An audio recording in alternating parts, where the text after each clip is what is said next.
राधे राधे, जय श्री कृष्णा। मैं सीमा सिंह बड़ों को चरण इंस्पायर, छोटों को प्यार और बराबर वालों को नमस्कार करती हूँ। आज हम चातुर्मास के महात्म्य का 19वां अध्याय सुनेंगे। आप सभी के ऊपर कोटि देवी देवताओं का आशीर्वाद बना रहे। आइए अब हम चातुर्मास का 19वां अध्याय सुनते हैं।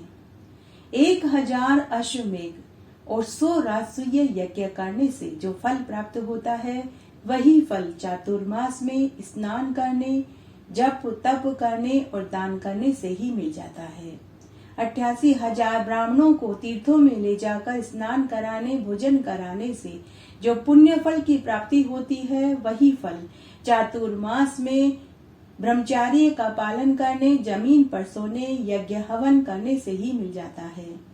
इन 4 महीनों में ब्रह्मचर्य का पालन करने, जमीन पर सोने, पत्तल में भोजन करने, एक समय शाकाहारी भोजन करने, मौन व्रत धारण करने, ध्यान जप तप करने और दान पुण्य करने, पवित्र नदियों में जाकर स्नान करने का बहुत पुण्य फल मिलता है। चातुर्मास सभी व्रतों में उत्तम व्रत है। ब्रह्मचर्य का पालन करना सबसे बड़ा तप है।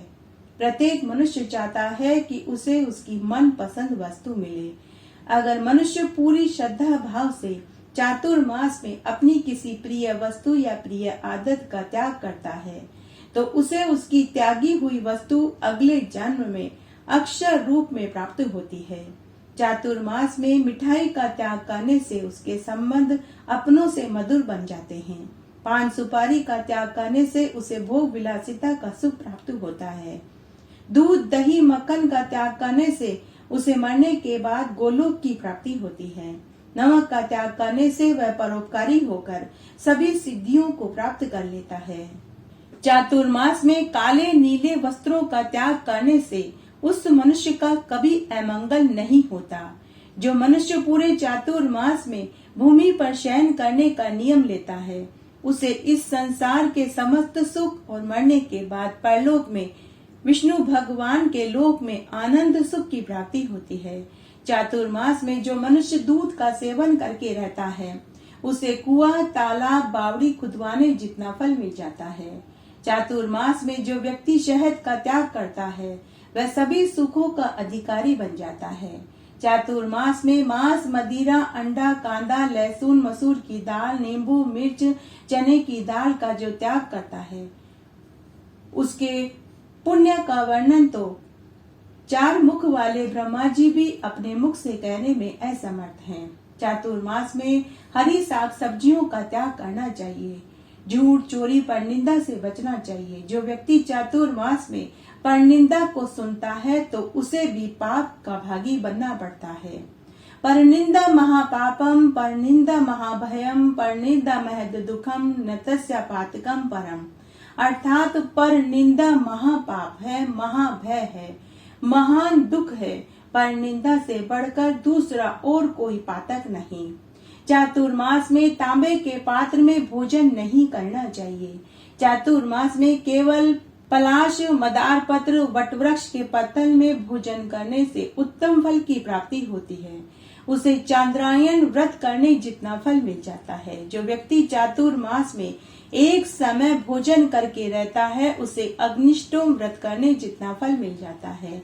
जो कंद मूल फल खाकर 4 महीने का समय बिताता है, उसके फल का वर्णन तो कोटि देवता भी कहने में असमर्थ है। जो व्यक्ति पूरे चातुर्मास में एक ही अन्न खाकर रहता है, उसके ऊपर कोटि देवी देवताओं का आशीर्वाद होता है। जो मनुष्य चातुर्मास में केवल दूध और फल खाकर रहता है, उसके 100 जन्मों के पापों का नाश उसी क्षण हो जाता है। जो व्यक्ति चातुर्मास में भोजन करते समय चुप रहता है, उन्हें व्रत का फल जल्दी मिलता है। और जो भोजन के समय बातचीत करता है, उसका अन्न अशुद्ध हो जाता है, उससे अन्न देवता रुष्ट हो जाते हैं। चातुर्मास में काले तिल के दान करने का क्या महत्व है और इसका क्या फल मिलता है, अब हम वो जानेंगे। चातुर्मास में काले तिल और सफेद तिल मिश्रित लड्डुओं का दान करने से मनुष्य की सभी परेशानियां खत्म हो जाती है। एक पौराणिक कथा के अनुसार अपने पिता के क्रोध को शांत करने के लिए शनिदेव ने काले तिल से पूजा करी थी। इससे सूर्य देव का क्रोध शांत हो गया था। मनुष्य को तिल का दान अवश्य करना चाहिए, चाहे वह अमीर हो या गरीब। जो मनुष्य चातुर्मास में तिल से बने व्यंजन को ब्राह्मणों को भोजन में कराते हैं, उन्हें सुमेरु पर्वत के समान धन धान्य की प्राप्ति होती है। तिल का दान करने से अग्निष्टोम यज्ञ करने जितना फल मिल जाता है। जो व्यक्ति चातुर्मास में गरीबों को तिल का दान करते हैं, उन्हें गोदान करने जितना फल मिलता है। चातुर्मास में तिल से तर्पण करने से मनुष्य का पितृदोष शांत होता है। तिल दान करने से सुख सौभाग्य की प्राप्ति होती है।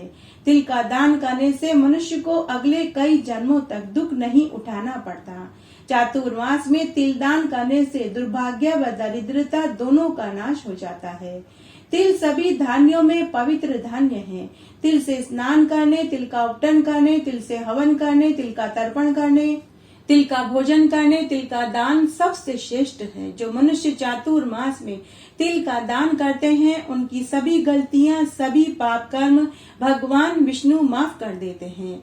चातुर्मास में तिल का दान करने से घर परिवार में खुशहाली बढ़ती है, परिवार में वंश बढ़ता है। काले तिल का दान सभी दानों में शुभ फल देने वाला होता है। पितरों को तृप्त करने, देवताओं व ऋषि मुनियों को काले तिल का तर्पण करने से वे जल्दी प्रसन्न हो जाते हैं। काले तिल व कुशा से पितरों को तर्पण करने से पितरों को वैकुंठ का वास मिलता है। शास्त्रों में कहा गया है कि तिल भगवान के पसीने से व कुशा रोम से उत्पन्न हुई थी, इसीलिए तिल सर्वश्रेष्ठ है। तिल को देव अन्न भी कहा गया है।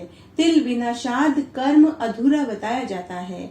मान्यता है कि तिल का दान सोने के दान के बराबर जितना फल देता है। बिना तिल के पितर जल ग्रहण नहीं करते। चातुर्मास में किसी भी चीज का दान करें, लेकिन तिल हाथ में जरूर रखें। इससे दान सफल अक्षय पुण्य फल देता है।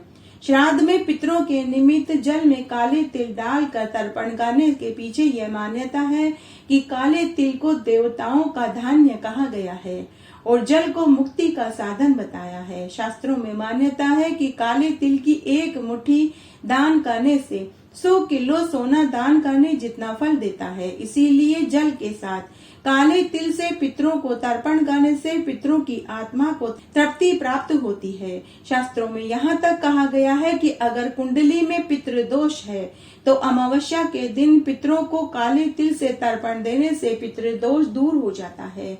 इसके साथ ही अमावस्या को सरसों का तेल, तिल, चावल, जूता, छाता, छतरी, चने की दाल, काले उड़द की दाल, अन्न, वस्त्र दान करने से पितृदोष से मुक्ति मिलती है। पितृदोष से मुक्ति के लिए अमावस्या के दिन 5 ब्राह्मणों को भोजन में काले तिल का व्यंजन जरूर खिलाना चाहिए। राजा मानधाता एक प्रतापी सूर्यवंशी राजा थे। एक बार उनके राज्य में 3 साल तक बरसात नहीं हुई। उनकी प्रजा भूख और प्यास से व्याकुल होने लगी। प्रजा ने अपना सारा दुख राजा से कहा। तब राजा ने अपनी प्रजा को उनका दुख दूर करने का आश्वासन दिया। तब राजा अपने मंत्रियों के साथ अंगिरा ऋषि के आश्रम में पहुँचे और अपना सारा दुख उनको कह सुनाया।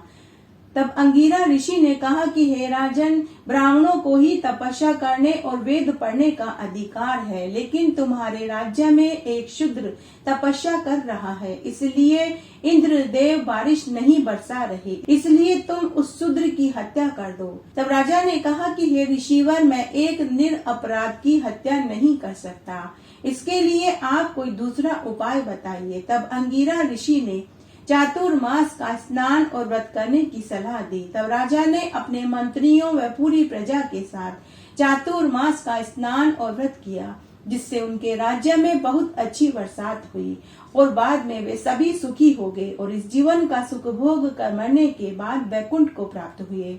गालव ऋषि पेजवन से कहने लगे कि आकाशवाणी की यह बातें सुनकर देवताओं ने चातुर्मास के आने पर पहले कहे गए सब वृक्षों की पूजा आकाशवाणी के कथना अनुसार करी। जब चातुर्मास समाप्त हो गए, तब सम भगवान ने वहां पर आकर सब देवताओं को दर्शन दिया और कहने लगे कि हे देवताओं, तुम्हारा यह महाव्रत पूर्ण हुआ। अब तुम अपने अपने स्थान को जाओ और अपने अपने अधिकारों को भोगो। भगवान की बात सुनकर सब देवता विमान में बैठकर अपने अपने लोक को चले गए और अपने अपने अधिकारों को भोगने लगे। तब देवता पार्वती जी के शाप से मोहित होकर वील पत्रों से पार्वती जी की पूजा और स्तुति करने लगे। ऐसे बारंबार उनके स्तुति के वचन सुनकर पार्वती जी कहने लगी कि देवताओं, मेरा शाप कदापि व्यर्थ नहीं जा सकता, परंतु मैं तुम पर इतनी कृपा कर सकती हूँ कि तुम्हारी पाषाण की मूर्तियां मृत्युलोक में पूजनीय होगी, किंतु स्वर्ग में तुम्हारा पतन नहीं होगा। देवी ने यह वरदान सब देवताओं को दे दिया, परंतु विष्णु और महेश पर क्रोधित होकर बोली कि तुमने देवताओं के इस पाप के कर्म का निषेध नहीं किया, इसलिए तुम पाषाण हो जाओ। विष्णु शाम रूप होकर पाषाण हो जाए और शिवलिंग रूप होकर नर्मदा नदी में वास करें। तब विष्णु श्री पार्वती जी के शाप को ग्रहण करके कहने लगे कि हे महादेवी, हे महादेव जी की प्रिया, तुम ही रज हो, तुम ही तम और सत्व की शक्ति हो, तीनों गुणों की कर्ता हो, सबको संतान देने वाली, तुम ही महाकाली, तुम ही महालक्ष्मी, सबकी पालना करने वाली और सर्वव्यापी हो, तुम ही सरस्वती रूप हो। अतः हे शिव जी की भारिया, मैं तुमको नमस्कार करता हूँ।